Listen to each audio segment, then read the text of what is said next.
Troopers of the Republic, welcome to another history lesson. Today's one is a very important one. We are going to talk about CLONETROOPER Aiden SKIRATA. Aiden was born in 32 BBY on the planet Kamino in Tipoca City. He, alongside his 11 brothers, was the first clones to be birthed. 6 of the batch did not survive. Aiden was also given the name in 12. You can see him on the right side of this picture. He's the CLONETROOPER with the green armor.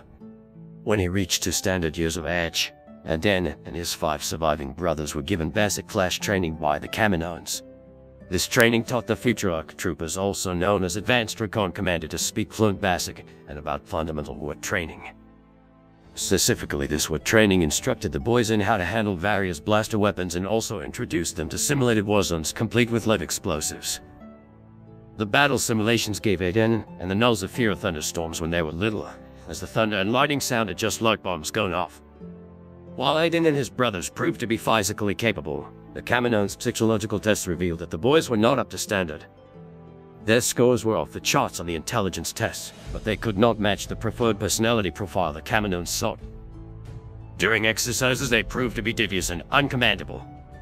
Because of these defects, which were ultimately the product of the cloners tampering with their genetic makeup in an attempt to improve on Jango's template, the 6 boys were designated as null class and were scheduled to be reconditioned.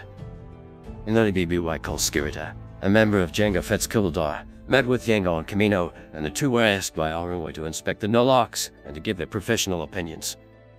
While SKIRATA was expecting to see grown men displaying shoddy marksmanship and more, but was quite shaken to discover that the 6 defective clones were really only 4 years old, having undergone 2 years' growth. After Arunway explained that the boys were uncommandable and would be terminated for not meeting the strict quality control measures, SKIRATA immediately jumped in, adamantly refusing to let the Kaminoans kill the helpless boys. Jango allowed SKIRATA to take Aiden and the other nulls to his quarters. It was there that Aiden had his first taste of sticky edge cake, and was given a real name instead of his serial number. SKIRATA quickly became a father to Aiden and the nulls, and they called him Kobo Papercole. When he was busy teaching his other commander's squads, he encouraged the nulls to run wild throughout Tipoca City. One of Aiden's preferred activities during such times was swinging from the ceiling by a rapper line and shooting at the Kaminoan technicians below, an act his brothers always found quite amusing. The Clone Wars began in 22 BBY, when Master Yoda of the Jedi High Council came to Kamino and was responsible for the deployment of every available trooper to Geonosis, where the Jedi were engaged in rescuing Senator Padme Amidala and the 2 Jedi Obi-Wan Kenobi and Anakin Skywalker. Aiden and his brothers were deployed to the front so quickly that they did not have a chance to wake SKIRATA and bid him farewell. 5 days after Geonosis, all 6 nulls were scheduled to be chilled down into stasis to await their next deployment. Terrified of facing chill down, the nulls quickly and efficiently shut down and barricaded themselves in the Special Operations Barracks on Coruscant. It was only the timely arrival of SKIRATA that convinced the nulls to stand down, and as a result he was re-enlisted as a sergeant in the Grand Army. For the rest of the war, they worked in Black Ops for the Grand Army of the Republic, though ultimately they only answered to SKIRATA. In 21 BBY, Aiden was sent to Gaftica to help a lizard species known as Marits capture the planet's major cities from the local human population, who were being supported by the Separatists.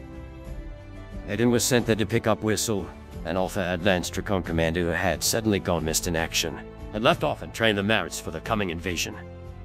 To assist the Null, a squad of clone commanders, Omega Squad, was sent to bring in additional supplies and help train the Marits, and even participate during the battle. Aiden treated the squad as his brothers, and even tried warning Aiden SKIRATA, the squad slicer, not to ask about the Marits stew. Aiden asked anyway, and was horrified to discover that the lizard species cooked and ate their own dead, as a form of respect. A few days before the Marits were gonna attack, Aiden sent Dom and SKIRATA and Aiden to do a recon of Gaftica's capital city. While the other 2 commanders discovered that Sol, the Alpha Arc, had disappeared, had actually deserted and was now working as a cab driver in the city. Dom and Aiden called in their finding and arrested the traitorous clone, bringing him to the Resistance camp for interrogation. Aiden originally allowed Omega Squad to be present during the questioning, but then asked them to leave so he could have a one-on-one talk with the fellow Arc. Aiden let Sol to go free, even hooking him up with a transport off-world and the opportunity to disappear on Mandalore. Neither Omega Squad sergeant was adamantly against letting Sol go free. The 2 sergeants engaged in a heated verbal battle, and Aiden became so enraged that he forced his comlink into Nino's hand and challenged him to rat on the Alpha Arc to command. Ultimately, Nino could not do it and stalked away, with Nino out of earshot. Aiden continued his angry speech about the clones' unfair lot and lied to his commander brothers. Sometime after Nino and Volan, a pilot Aiden had met on earlier undocumented adventures, took sail to Mandalore. Aiden, the Marits, and Omega Squad prepared for battle. While Omega called in air strikes on the capital, and Aiden single-handedly placed charges and jammers around several key locations in the city, the Marits and a complement of clone infantry began the ground assault. Their forces were rewarded with the capture of the major cities and thus the planet. The Marits achieved their original goal of proportional representation with their subsequent merging into the local humans' politics. A couple of days later, Aiden went to Coruscant to visit Phi, Omega's medic who had sustained massive brain damage during the battle on Gaftica. Aiden eventually returned to Coruscant, where he was finally reunited with all 5 of his brothers and his father. Over a nice lunch, SKIRATA formally adopted Aiden and the other Nulls as his sons, an act that made Aiden extremely happy. A couple of days before Chancellor Palpatine enacted Order 66, Aiden introduced Volan to SKIRATA and became convinced that the two should marry. He went off with Volan on a ship to help her find out what had happened to her first boyfriend, and so was off-world when Order 66 came through. Aiden eventually met up with his Null brothers, SKIRATA, half of Omega Squad, Volan Vaughn, Biden Jusik. Aiden's wife Lacima, Order's wife Bisseni Wenin, Bisseni's friend Jukazan Santis, and Jango Fett's sister Orla Fett at their homestead on Mandalore. He was also present for the cremation of Darman's Jedi wife, Atender Mukin, who had died while trying to escape Order 66. During Order 66 on Coruscant, Darman and 9 of Omega Squad had been left behind. SKIRATA, with help from his Null sons, came up with a plan to rescue the 2 men. Aiden originally wanted to go to Coruscant to help with the extraction, but was convinced otherwise by his brother. Order because he had a doctrine that would make him stand out if they had to go undercover as regular clone troopers. Aiden then remained behind on Mandalore, helping with the daily goings-on at the homestead. Aiden was both different and similar to his Null brothers. Like them, he was mentally disturbed from his flash training on Kamino and could snap at any moment. As a Null, he was also called Death on Legs by his father and was sometimes regarded as eccentric by the other clones. Aiden was very cynical of Palpatine and the Republic, and was annoyed at the latter's reluctance to attack the Confederacy of Independent Systems at its heart. Like the rest of his Null brothers, he harbored a deep hatred of Kaminoans, especially Kasei. Unlike his brothers, Aiden was very jovial in nature. He joked often and smiled so much that he had white lines by his mouth, showing where the skin creased constantly. His light-hearted nature made him an oddity among his fellow Nulls, which were often more morbid and sullen. Despite his inherent happiness, Aiden could also become very angry very quickly. Aiden was the most talkative of all of his brothers and had no qualms about gossiping.